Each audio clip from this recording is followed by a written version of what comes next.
Welcome to Power Charting. I'm Bruce Fraser, your host. Today, we're going to talk about industry group studies, what's hot and what's not. And this relates to the big reveal that we're going to have today with Johni Scan. As you know, Johni Scan has been a regular on Power Charting here in recent episodes, and we are always thrilled to have him. And part of it is because we've been working on a project. Johni Scan's been working on a project that we want to share the initial big reveal today with you. So, and it is related to industry groups. And so with that, Johni Scan, welcome. Great to be here, Professor. So we are going to talk about today's agenda, the top-down approach, and the top-down, which is going from industry groups or going from stock indexes to industry groups, sectors, industry groups down to stocks. And bottom up would be just do the opposite. Both are very powerful and very good. The thing that I like to do, I've talked about it in prior episodes going back over time, is to do a lot of industry group type trend analysis, looking for bull and bear trends. And so with that, we will then go into the big project that Johni Scan's been working on, which is very much related to what we're going to talk about today. A little bit on the current market, John, is this is a chart that we put up last week in Power Charting, and we showed the breakdown of the S&P and then an attempt to rally up into the demand line of this trend channel here, and also talked about preliminary supply roughly equaling last point of supply. And so with this, we want to see where we are now. This chart also is from a week ago, 60-minute point and figure 3-box reversal. We haven't quite gotten to this count objective yet. And of course, there's even a bigger one out there, which we will address soon. But here is today. This doesn't show the most recent weakness today, but you can see that there was an attempt to rally right up and touch the demand line, a pullback, and now a test of that demand line with the prior peak yesterday and today, with a turn today on the CPI news, which also accompanies some discussion or some concerns about interest rates rising. So, John, here we are, and we're about to, or we already have today, turned below the resistance defined by the PSY peak back at the beginning of September. And so here we are. Would you like to see what it looks like on the intraday point and figure? Now, this is a swing trading chart. And what I've done here, this is 30-minute data, 1-box reversal, 10-point scale. So it really does a nice job of showing us these intraday swings that can go for a few days to a few weeks. And John, look at how that yellow accumulation count down there at the bottom counted right up into that initial touch of the demand line from underneath. Fantastic. And then we have a reaccumulation count, and that reaccumulation count confirms the accumulation count over here. Not quite there yet, pretty close. And so we are testing this and very close to fulfilling this lower objective at 4610 here. We may have actually done that. I'd have to go back and double check my numbers. But this, I think, shows that we are probably in some kind of a range-bound structure for the time being, potentially with a turn down. But this area around the 4460 could represent some kind of at least near-term support. So range-bound, possibly we'll watch this pretty closely and see what happens. John, this is the ratio of two ETFs, which we have looked at over time. And this actually is a chart I put up on January 3rd related to my outlook for 2022. And this is the Dividend Aristocrats, which are stocks that are senior in nature, tend to be what we would define as quote unquote blue chip, been paying dividends for many years, and are tend to have value orientation to them in their balance sheet, in their income statement, versus the internet index, which is in the denominator of this ratio, and that is FDN. And it is more the growth oriented stocks. If you go in and look at the composition of the portfolio of FDN, you'll see what's in that. And you'll see that you're looking at a ratio of really kind of staid blue chip value stocks to the more aggressive growth. The decline of this trend channel really represents growth being dominant. And we showed literally back in 21, we've been looking at this for a long time using a couple of different ETF ratio comparisons. And then here into the end of the year, you can see that it jumped up and out just as it did back in late 2019. And so the big question is, does it come back into the channel or does it keep going? Now, I brought this chart up to date, and John, here it is. So you can see that it's moved, you know, quite convincingly upward, demonstrating that the Aristocrats are acting better on a performance basis than the growth-oriented internet index. And so here we are. And what I'd like to point out is, look at this structure down here. So John, what does this look like to you being a Wyckoffian? Well, that looks like the stopping action in the down channel that may represent an original accumulation, followed by a breakout with a little backup, and we're off to the races. Beautiful. And note the sign of strength here. So this is classic late stage accumulation behavior. So sell off below the channel, oversold, rally immediately off of that goes into a sign of strength position, a backup to a higher low, which we would call last point of support, which is roughly equal to the selling climax, a test, and then look at the change of character that is quite convincing, persistent, and so on. Well, there's only one thing to do when you get a structure like that, is do a point figure chart. Can you do point figure of relative strength? Absolutely. And here it is. And note that this accumulation type structure, it's beautiful. Now, this area down here is counted from the last point of support over to the climax, and then counted upwards. And we can see that it's rallied up to this area. That's a ratio. So ratios in relative strength aren't as important as directionality. And so we can see here that it's rallied up to a level of 51, which is this area of resistance right in here. May have to do more work here.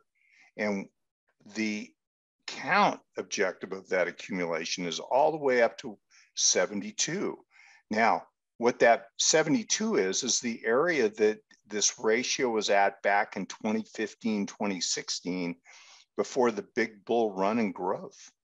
So could we have a big bull run for blue chip aristocrat type companies going forward?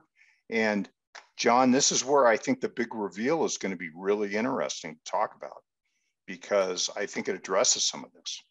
We've got some points there. Absolutely. Good. So we'll get right to that here in just a minute. Last chart I want to show you all today is this one. I'm going pretty fast because I want to give John as much time as possible. This chart you've seen before. This is the US Treasury 10-year yield. So you can see that here. And this is a point and figure using daily data, 3-box reversal, beautiful big distribution formed, and then a decline. This was back in 2018. This decline into this area was a beautiful count estimation with a redistribution that confirmed the larger distribution count, and then an accumulation form. Now note the date on this chart. This chart is January of 2021. So this is a year ago. So what has happened since? Well, here we can see that this first count objective is in the area. At the time, it was below a 1% interest rate for 10-year treasuries. Today, it's 154 to 192 is the objective area of the first count segment that we would be looking at. And as we all know, CPI came out today, and it was a stiff number. It was really strong. And next week, I'm going to talk about CPI, PPI. PPI will be out early next week. I think it's Tuesday. PPI is a very important number in combination with CPI, and I think it has some leading characteristics for where CPI is headed. And so I'm going to be showing you some studies on that with Wyckoff orientation. But here today, I want to show you where interest rates are at. This chart is through yesterday, February 8th. And you can see we've run up to this resistance area where I've drawn this red line. And John, this is a 1.96 yield. So we are right into the zone of this first count objective. Now, this zone down here, 2020 to 21, is what we just counted. The difference is the scale. This is a tenth of a percentage point, 1/10 or 10 basis points of yield on the scale. The other one was 2 basis points, which is much, much smaller scale increments. Now, this count, and let's just go back out, being that we're now up here and into this zone, let's count all the way across using this this different count orientation. And this count here, and it could grow larger, counts up to 2.6 to 3.2%. So, and if we just start to break out here, we may not, we may have to do more work. But if we start to break out here, I think we could go up to that level stunningly quickly. Now, where is that level on this other chart here that we looked at? Well, 320 is all the way up here. And so 260 is down here, 320 is up here. And that puts us back into the area of that prior high right there. And so this is our count objective. So next week, we'll dig in deeper to this and talk more about it. But I wanted to show you where we're at and that we're making that progression, and our point and figure work that we did a year ago continues to point the way for us as to where these interest rates could end up. And we could say pretty convincingly that the Fed is really behind the 8 ball at this time. Okay, so right now, let's pause for a minute and we'll be right back. Well, John, we have here the big reveal. So what are we looking at? We are looking at the new and improved Wyckoff Analytics Wyckoff Market Report. This is going to be a weekly newsletter. We're still in draft form. We're working out the kinks. We've put a lot of technology behind this report to give folks an interactive Wyckoffian experience. How does that sound, Professor? Oh my gosh, I love it. Gosh. Any kind of a Wyckoffian experience is great by me, but interactive is even better. Absolutely. Well, your footprints are all over the newsletter, Professor, because of all the guidance that you gave in preparing the newsletter and outlining it. And of course, top-down approach. So Fantastic. the newsletter will look at index equivalent ETFs. And the reason we do that is because we can get better volume data than some of the charting services don't provide data, volume data for some of the indices. This way, we have it for sure. And we do a total stock market comparison for relative strength. And how do you like relative strength in your lineup, Professor? It's everything. Relative strength is my life. Absolutely. Yeah. So we're providing indices, sectors, narrowing the funnel down a bit with the sector analysis. We're then taking a look at the industry groups. And I think that looks this like is one top of down your to me. favorites. Yes, absolutely. So I see that you have some kind of a ranking process here. So you're looking at top 10 industry groups. You also have the sectors ranked. And so people can see like what strongest to weakest on the sectors, and then I see here top 10 industry groups and bottom 10 industry groups. Exactly. So we're providing a segment of the top and worst performing industry groups that are available through the StockCharts industry group system, mostly Dow Jones symbols, and that's what we can look at very easily in StockCharts. Fantastic charting package, and we're going to use what they offer.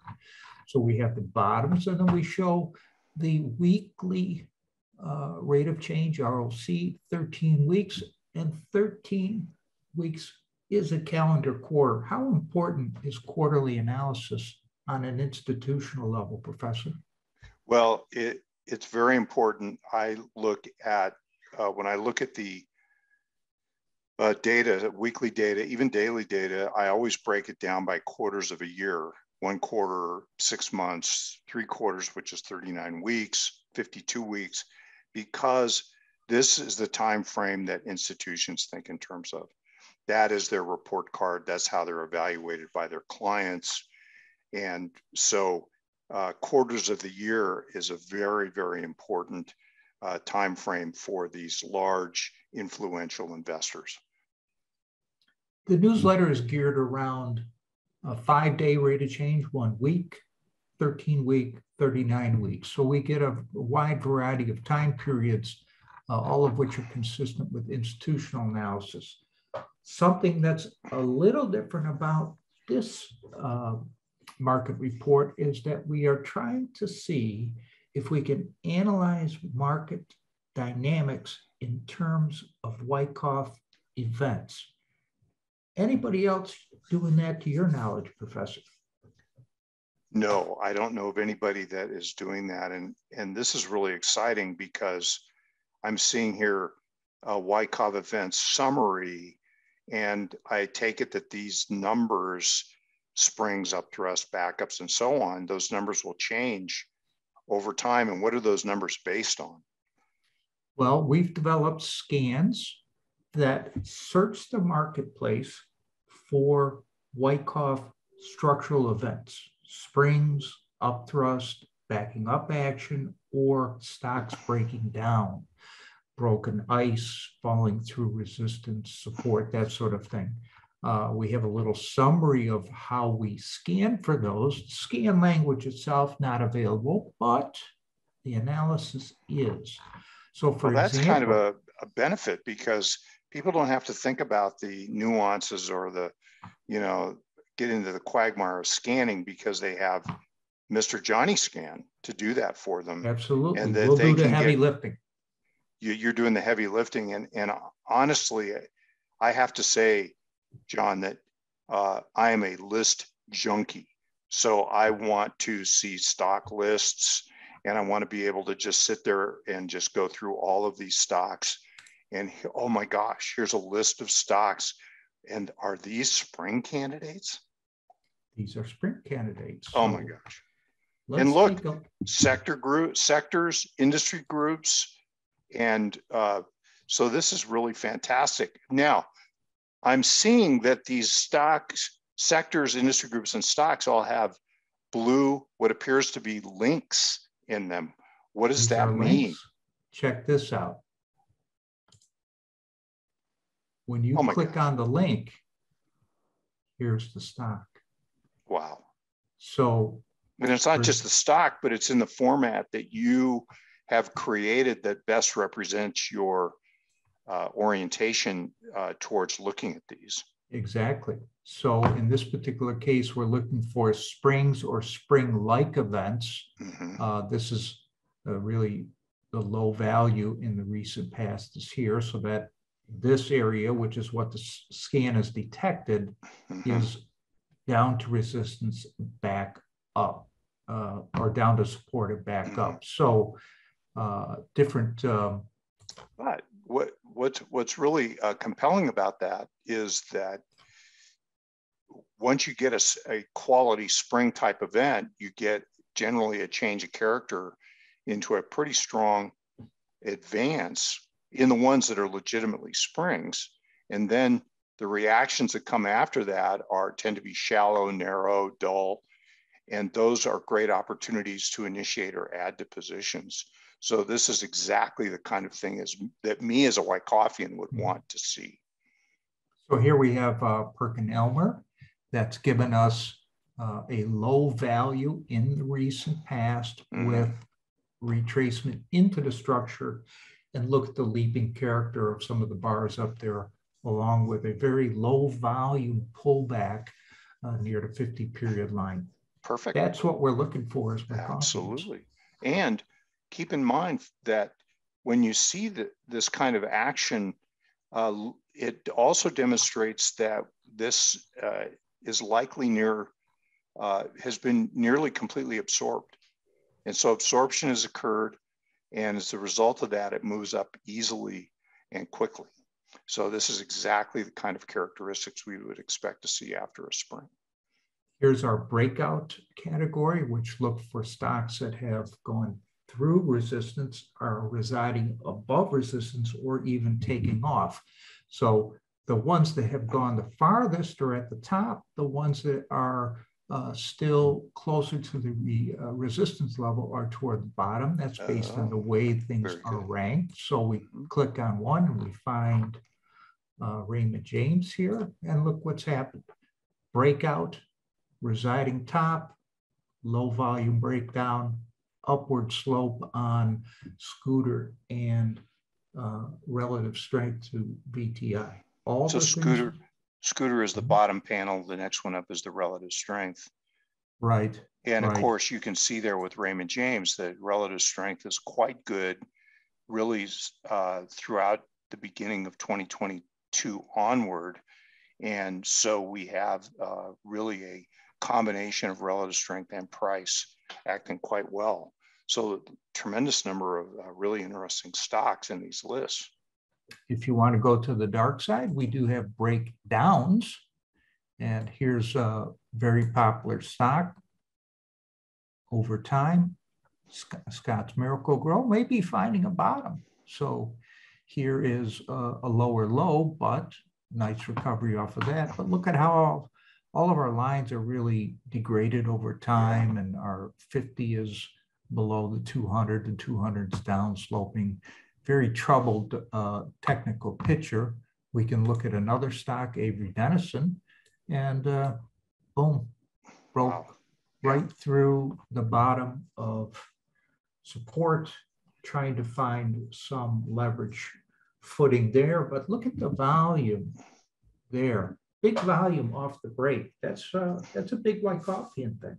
That's tremendous supply. And then also note that the relative strength has been making lower highs and is basically living under its moving average, something that I tend to look for in stocks that are in their downtrends. And so this is really special. And then, of course, I look at lots of lists, but I'm really only looking for a couple of good ideas. And so the other thing that tells me when I see these is that I can look at the industry group, and I can look at the sector, and I can look for commonalities of, sort of stocks as a flock going up or going down together. Really interesting. Yes, and you can detect the analytical consistency between the top groups and the springs and the breakouts versus the breakdowns, finding in the bottom area of the industry group list. So a lot of meat on this newsletter is really enough to carry you many days into the week. A lot of information there. And all of this is available to people who do subscribe to StockCharts and those who don't, because even if you don't have an account, it will pull up in the free format. Now, you plan to offer this as a subscription at some point in the future. Right now, this is really not at a point where it can be subscribed to yet. And we have about 14 seconds left. So it's a demo project. Button it up. Yeah, it's a demo project. We'll keep you up to date, and a couple of complimentary versions will be available in the next couple of weeks.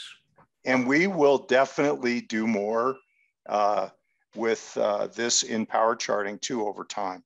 And with that, we'll say so long. Thank you, John. Hey, Grayson Rose here with StockCharts. Thank you so much for watching. I hope you enjoyed that video. If you did, consider giving it a like down below, maybe leave us a comment, and if you're new to the channel, you can subscribe at the link up above. We're gonna bring you daily content from an incredible collection of technical analysts and financial experts.